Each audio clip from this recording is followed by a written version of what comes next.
Hola, buenas tardes. Nosotros somos José Luis González Arroyo, José Pablo Bernal Vázquez y Aranza Argüelles Salas. Nosotros les vamos a hablar sobre la sociología urbana y antropología urbana. A continuación vamos a ver un video para dar un inicio a la presentación. El espacio público no es el espacio que sobra entre los edificios. Es producto de relaciones complejas que se llevan a cabo en un lugar determinado. Henri Lefebvre, un filósofo francés del siglo XX, dice: las relaciones no pueden existir sin un soporte y ese soporte es el sustrato material. Bajo esta línea, vamos a manejar todo el análisis que veremos a continuación. El espacio público del que hablamos tiene relación con tres cosas principalmente: con el territorio y su contexto, con el hombre y la sociedad que conforma, y estos dos en conjunto. El espacio público es ese nodo donde conviven todos estos elementos armoniosamente. Ahora bien, el territorio es el punto de partida de toda la construcción social. Por un lado tenemos a la naturaleza y al territorio, y por otro tenemos al hombre. Cuando estos dos elementos interactúan, se modifica la naturaleza, y es entonces cuando se construye y se edifica el espacio. Enseguida viene la relación del espacio público en la sociedad. El espacio sin el hombre no tendría sentido alguno, así que tenemos como punto de partida una dependencia absoluta. El espacio no es nada sin el hombre. La relación del hombre con el espacio no es solamente de ocupación, no basta con pararnos en el espacio sin mayor motivación. El espacio público no puede entenderse sin relaciones sociales, porque el carácter que tengan ciertos recintos determina la interacción que se llevará a cabo en el espacio público. La Escuela de Chicago analizaba la ciudad bajo tres aspectos: el físico, el social y el cultural. Ya analizamos anteriormente la importancia de lo físico. Ligamos ese análisis a lo que decía Lefebvre de que el espacio es una fuerza que desplaza lo existente, y nos dimos cuenta que a lo físico se le añade lo social. La ciudad está llena de interacciones: en el camión, al comprar un café, cuando le pido permiso a alguien para pasar, cuando me quedo charlando con un policía, observando cómo ocurre un incendio, paseando para ver a los niños jugar en el parque. Todo esto que pasa son interacciones sociales que se llevan a cabo en el limitado entorno físico y que necesitan de un espacio. El espacio del que hablamos siempre está allí, y ese es el espacio público, el cual, si no llevara a cabo estas interacciones, no tendría caso que existiera. Más aún, si nosotros no tuviéramos algo en donde llevar a cabo esas interacciones, me atrevo a decir, tampoco tendría caso nuestra existencia. Basta de confusiones. Vamos a analizar, según lo visto anteriormente, un caso de estudio interesante que tiene que ver con las ciudades y sus interacciones y cómo la falta de relaciones pueden llegar a afectar muy gravemente una comunidad.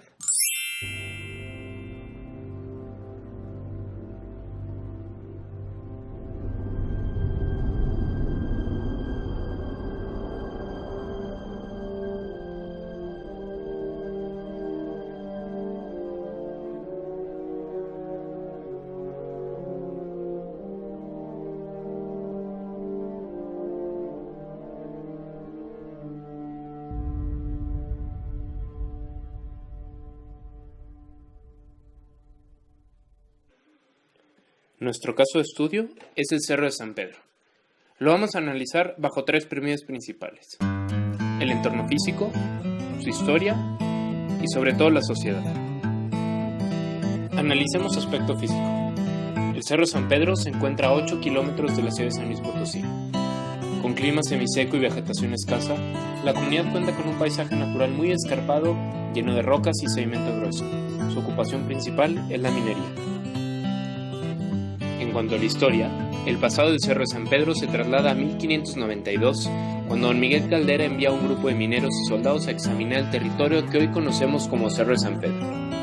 A continuación, veremos un documental que nos habla de lo que pasó en aquel entonces y también de lo que acontece el día de hoy, el porqué de su grave situación social.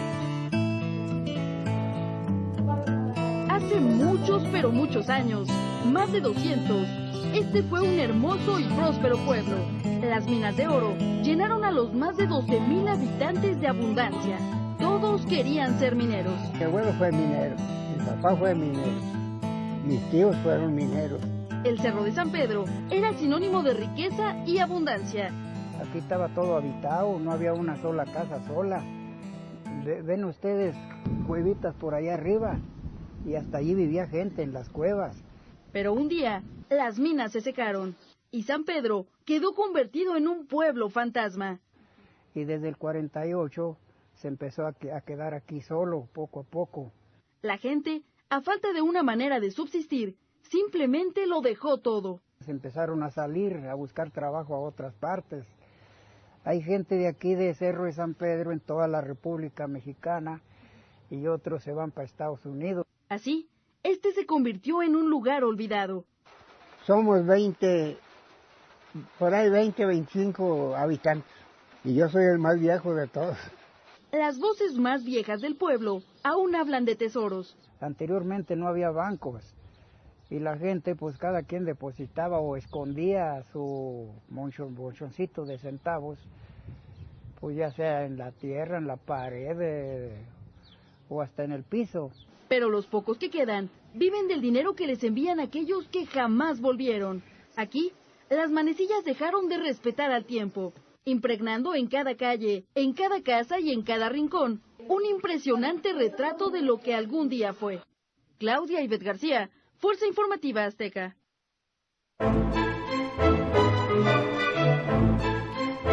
Lo que pasó con el Cerro de San Pedro es que una complicación social dio pie a la migración y ello ocasionó el abandono de la zona. Hoy, si cualquiera de nosotros acude a este lugar entre semana, nos daremos cuenta del estado de desolación que se vive allí. Pueden pasar horas sin que nos encontremos con una sola persona. El argumento en contra de la mina es muy poderoso, pero también es fuerte el mensaje que envía a la población potosina con el desinterés con el que parece despreciarse nuestro lugar de origen. Pero alto, no todos son malas noticias. Los fines de semana la comunidad está repleta de gente. ¿Por qué? La riqueza del espacio público, según lo que creo, está supeditada a la riqueza de las relaciones que se llevan a cabo en el lugar, pero también a dos cualidades que me parece que son las más importantes a la hora de diseñar un espacio arquitectónico o público: la calidad y la apropiación. Me atrevo a decir que el problema del Cerro de San Pedro es más profundo que una falta de espacios públicos adecuados. Sí creo, sin embargo, que una solución a esta problemática tan grande puede darse aplicando un correcto diseño, con calidad, que en un corto plazo genere apropiación en los habitantes y se regenere el perdido tejido social. Creo que es muy sencillo darnos cuenta que hay un grave problema de identidad con los pobladores de las comunidades vecinas. Los potosinos no saben el tesoro que tienen cubriendo las minas. El rescate de espacios públicos que yo implementaría no debe darse en materia de infraestructura urbana, sino de convencer a la gente de las bondades de vivir allí. La estrategia que propongo es similar a la de la recuperación de centros históricos. El primer paso debe ser la vivienda. Una vez que la gente viva allí, el resto de las cosas se dará con sencillez: comercio, uso mixto del suelo, turismo frecuente y sobre todo una conciencia de identidad y apropiación. Mencioné anteriormente la importancia de apropiarse del espacio. Necesitamos darnos cuenta que San Pedro sigue valiendo un potosí. San Pedro sigue siendo una mina de oro. Que aunque no podamos... Bueno, pues primero vamos a ver qué es la sociología. Es la ciencia de la sociedad, las instituciones sociales y las relaciones sociales, específicamente el estudio sistémico del desarrollo, estructura, interacción y conducta colectiva de grupos humanos organizados. También es el análisis científico de una institución social como un todo que funciona y que se relaciona con el resto. Ahora, ¿qué es sociología urbana? Es una disciplina normativa de la sociología que intenta estudiar las estructuras, procesos, cambios y problemas de un área urbana, y hecho eso, proveer aportaciones para el urbanismo y el diseño de las políticas. La sociología urbana surge cuando el estudio de la ciudad se enfocó en el contexto de los problemas provocados por la industrialización capitalista. Desde la lógica científica, la sociología nació como la disciplina científica para comprender las transformaciones que el capitalismo y los procesos modernos habían generado en el tejido social, económico, político y cultural de los países industrializados. Surgen problemas sociales como la contaminación ambiental de industrias muy cerca de los centros urbanos, aparición de barrios de tugurios, insalubridad, mutaciones sociales y culturales, sobre todo problemas en las grandes ciudades del siglo XIX. Está, por ejemplo, Londres en 1853 a 1870, encargan al barón de Haussmann, que era el nuevo prefecto de París, la enorme reestructuración urbana de la ciudad. Haussmann tenía diferentes objetivos urbanísticos, higiénicos y políticos. Resolver los problemas de suministros de agua potable y la evacuación de aguas fecales que contribuían a la difusión de epidemias. También era controlar las habituales algaradas políticas que se aprovechaban las retorcidas y estrechas calles del centro antiguo. También establecer sistemas de comunicación rápidos y eficaces. Y para finalizar, ampliar la superficie habitable. Debido a los problemas sociales, se inicia el estudio de lo urbano y queda subsumido al estudio de la modernización y la industrialización. No se desarrolló una noción teórico-metodológico riguroso para explicar lo urbano, aunque hubo autores como Simon, Halbach y Sonberg crearon argumentos teóricos y se atrevieron a considerar a la ciudad en sí misma como una realidad de poblamiento espacial. A pesar de esto, hubo otros sociólogos que contribuyeron a la tesis de la cuestión urbana como una manifestación de procesos históricos o estructurales más amplios. Por ejemplo, está la lógica de los modos de producción de Karl Marx, Friedrich Engels, Tönnies, el desarrollo de los procesos de modernización racionalizadora, Small y la primera generación de la Escuela de Chicago. También está la complejidad funcional de Spencer y de Durkheim.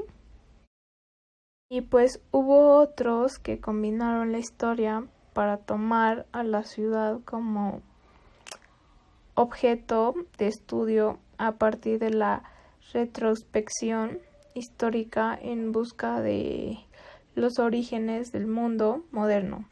Bueno, está por ejemplo Weber, que analizó la ciudad medieval en 1924. También está Durkheim, que en 1893 a 1895 él buscaba la división del trabajo que conduce a la solidaridad orgánica. También está Marx y Engels. En 1848 estudiaron la ciudad medieval como lugar insular específico y único como la antítesis del capitalismo. Pues entonces podemos decir que hubo varias posturas y maneras de estudiar a la ciudad moderna, industrial, de finales del siglo XIX y principios del siglo XX. Por lo tanto, no se consideró el abordar una teoría de la ciudad, y algunos creen que hasta ese momento no se pudo hablar de sociología urbana como subdisciplina de la ciencia sociológica. Los estudios de hasta ese momento se elaboraron sin considerar una subdisciplina, porque no estaba sistematizada ni dotada de herramientas teórico-metodológicas propias. Dada la diversidad de estudios realizados a finales del siglo XIX, Ullán clasifica los marcos epistemológicos de la ciudad en dos grandes marcos teóricos. Por un lado tenemos los positivistas, representados por Marx, Engels, Durkheim, Halbach y Small, que esto se divide en dos, que es el materialismo histórico, representado por Marx y Engels, y el funcionalismo, representado por Spencer y Durkheim. Por otro lado tenemos los no positivistas, con la sociología interpretativa como exponentes a Tönnies, Simon, Sonberg, Weber y la corriente de la Escuela de Chicago, Dewey. Para complementar, Javier Ullán de la Rosa estudió la sociología urbana de Marx y Engels a las escuelas posmodernas.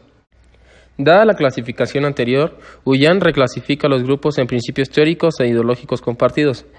a partir del cruzamiento epistemológico, es decir, de las conciencias en cómo generan el conocimiento científico de la ciudad y de la orientación política de los autores en la ciudad con una perspectiva de variable dependiente e independiente. Para entender mejor esto, en la variable dependiente son autores que no reconocen a la ciudad como un objeto de estudio en sí mismo, sino para ello el espacio urbano es un mero reflejo de otros mecanismos sociales. Y en la variable independiente son autores que sí reconocen a la ciudad como un objeto de estudio en sí mismo, y el espacio urbano es un factor de casualidad que determina o condiciona otros procesos sociales. Para agregar, todos los autores representan un común denominador epistemológico e ideológico. Todos abrazan el paradigma de la modernidad y la cosmovisión predominante del occidente. Los dos aspectos anteriores conllevan a que la ciudad sea estudiada como escenario del avance de la modernidad. Todos los autores colocan a la ciudad en el centro de sus esquemas teóricos. Presentan una correlación entre procesos históricos de modernización y de urbanización. Como logros occidentales, el progreso, la complejidad, la racionalidad creciente, la conquista de la naturaleza y lo rural versus urbano. Para esto, los problemas urbanos son recibidos como un desafío para lo moderno. Es decir, la ciudad debería ser el producto más acabado del orden y progreso de la modernidad y del crecimiento económico. Estos problemas urbanos se convirtieron en objeto de análisis de la sociología. Específicamente, los problemas urbanos conllevarán a ser uno de los factores del nacimiento de la sociología urbana. Antropología urbana. Para empezar a hablar sobre la antropología urbana, empezaremos con la etimología de estas dos palabras. El término antropología tiene origen en el idioma griego y proviene de anthropos, que significa hombre o humano, y logos, que significa conocimiento. Esto quiere decir que es el conocimiento o el estudio del hombre o el humano. La palabra urbano y urbanismo vienen del latín urs, urbis, que significa ciudad. La urbs era Roma, pero se generalizó a otras urbes. Lo interesante de la palabra es la raíz, ur, para referirse a la ciudad. Aparece prácticamente en todo el mundo en varios idiomas. Pero, ¿qué es la antropología urbana? La antropología urbana es la rama de la antropología que estudia los procesos socioculturales que ocurren dentro de las ciudades. Ha surgido como consecuencia de las necesidades que el crecimiento poblacional y la expansión de las ciudades han generado a lo largo de los años. Se conoce como antropología urbana al conjunto de investigaciones y estudios que se realizan dentro de los espacios urbanos a través de una metodología fundamentalmente etnográfica. Esta área de estudio es relativamente reciente que sigue la línea de la tradición sociocultural de la antropología, pero no solo eso, sino que tiene bastantes influencias de las tradiciones más clásicas de la sociología, las cuales se enfocarán en estudiar las instituciones y las relaciones sociales dentro de los procesos de industrialización del siglo XIX. Esto quiere decir que la antropología urbana principalmente estudia y analiza lo que sucede y lo que se vive día a día dentro de las ciudades. Entre otras cosas, dichas tradiciones y formas de vivir estuvieron fuertemente basadas en una distinción importante de los modos de vida. Hay asentamientos urbanos y hay asentamientos rurales o no urbanos, y los procesos y las relaciones sociales que se establecen en cada uno son muy distintas. Esto quiere decir que es muy distinta la forma de vivir dentro de una zona rural y dentro de una ciudad, por lo tanto, se estudian de manera diferente. En sus inicios, la antropología se dedicaba al estudio de las sociedades tribales y comunidades no industrializadas, antes llamadas sociedades primitivas, en contraste de las que se llamaban sociedades complejas, que son básicamente las sociedades occidentales industrializadas, habían permanecido como espacios de poco interés para los antropólogos. Esto quiere decir que al inicio los antropólogos urbanos se dedicaban principalmente a estudiar a las sociedades tribales, dado que consideraban más interesante estas que estudiar una sociedad moderna e industrializada. Como hemos visto, fue a través de los acontecimientos históricos y geopolíticos que, entre otras cosas, han extendido los procesos de urbanización e industrialización a escala global, cuando los antropólogos empezaron a moverse hacia el estudio de las ciudades y del urbano. Especialmente esto se incrementó a partir de la década de 1990. Esto nos referimos cuando decimos que esta disciplina o esta rama de la antropología es muy reciente. Apenas lleva estudiándose 30 años. Los antropólogos urbanos tuvieron varias discusiones y opiniones sobre si los espacios urbanos y los procesos de industrialización podían constituirse como un objeto de estudio propio. Las opiniones eran muy divididas, con lo cual se discutía también la legitimidad de la antropología urbana como una subdisciplina diferenciada de la antropología social y de la sociología. En inicio, lo urbano fue definido en términos de densidad demográfica y en relación con asentamientos poblacionales donde la interacción social tiene lugar. Otros lo han definido como los distintos atributos que tienen las ciudades como institución social específica, y otros como centros de cambio tecnológico y económico, por mencionar algunos ejemplos. Estas son algunas definiciones sobre lo que significa urbano. Entretanto, han surgido distintas propuestas. Hay quienes piensan que la antropología urbana es el estudio que se realiza dentro de las áreas urbanas, lo que trajo una nueva necesidad de definir el objeto de estudio de la antropología urbana. Es decir, aclarar qué es eso de lo urbano, así como determinar cuáles pueden ser consideradas áreas urbanas y cuáles no. Aquí podemos observar algunos autores o antropólogos urbanos reconocidos. Y como dato curioso, la mayoría de estos antropólogos urbanos son muy recientes o contemporáneos, dado que esta disciplina es muy reciente. Todas las discusiones y debates anteriores llevó a los sociólogos y antropólogos a la nueva concepción de la ciudad.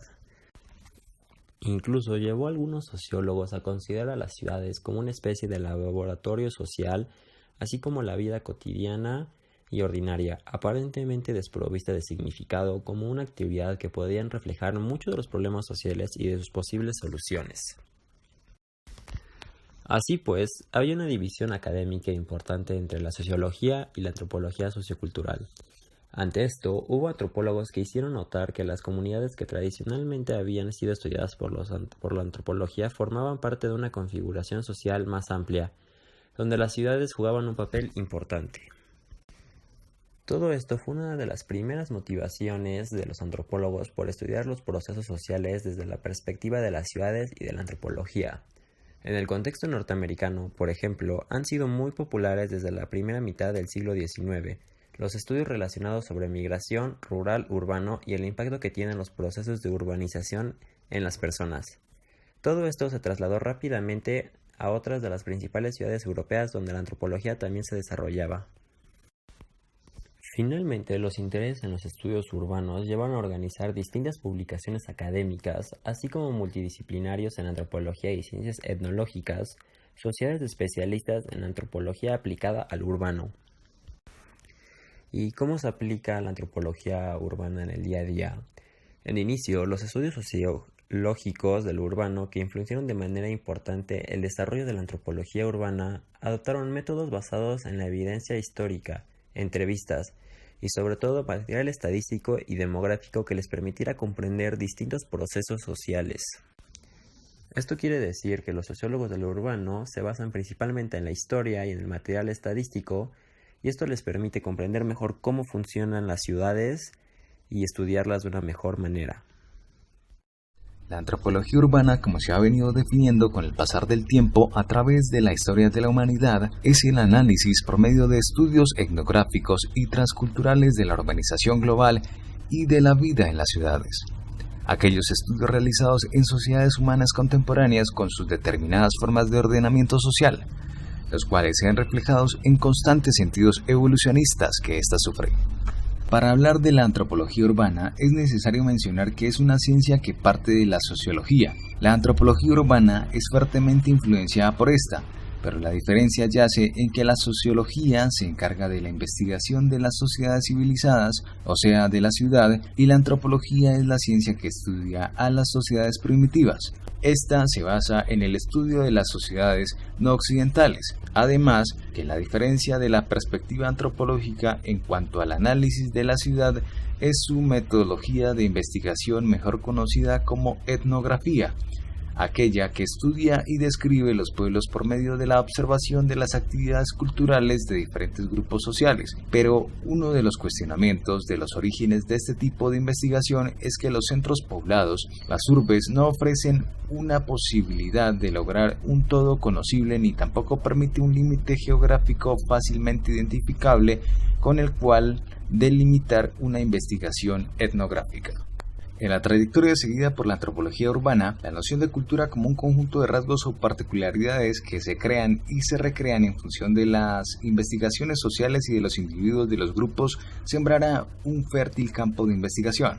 Muchos son los estudios que se desarrollan en la ciudad sobre grupos sociales y culturas diferentes que se encuentran y se relacionan en sus diferentes espacios. La mayoría de las etnografías toman uno o más barrios como unidades de análisis para ilustrar y explicar de manera más detallada las relaciones humanas que se producen en la vida cotidiana de los individuos y de los diferentes grupos en contacto. Especialmente por el interés que entrañan para el estudio de las minorías culturales, parece oportuno señalar aquellas investigaciones realizadas en el entorno de la ciudad sobre los procesos de interacción social cotidiana, los cuales, condicionados por los factores de toda índole, económicos, políticos, simbólicos, etc., generan y reproducen la diversidad étnica entre los distintos grupos de población como forma de organización social.